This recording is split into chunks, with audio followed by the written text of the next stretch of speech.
खातून का दूसरा सवाल है, बाज़ लोग ये कहते हैं कि मक्खी अगर सालन वगैरह में गिर जाए तो उसके दूसरे पर को डुबा देना चाहिए क्योंकि उसके दूसरे पर में शिफा होती है।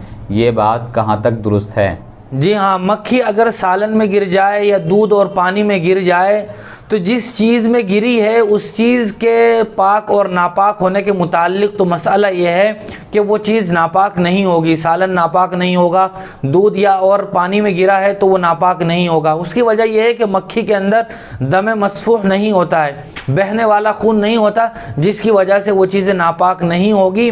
अगर कोई आदमी उसको पीना या खाना नापसंद नहीं करता है तो अगर वो खाना चाहे तो खा सकता है चूँकि पाक है। लेकिन अगर तबीयत पर वो चीज़ नागवार गुज़र रही है, अब वो उस सालन या पानी को खाना नहीं चाहता, पीना नहीं चाहता है, तो फिर गुंजाइश है वो उस सालन को या पानी दूध को छोड़ सकता है, कोई गुनाह नहीं होगा। और ये बात अपनी जगह बिल्कुल दुरुस्त है। बुखारी की रिवायत है, हुज़ूर अकरम सल्लल्लाहु अलैहि वसल्लम ने फरमाया कि मक्खी के एक पर के अंदर शिफा है, अगर वो तुम्हारे खाने में गिर जाए तो वो दूसरा पर भी डुबो ले या तुम उसको डुबा दो ताकि बीमारी वाला जो पर लगा है दूसरा पर शिफा वाला लग जाए और बीमारी का कोई असर न हो।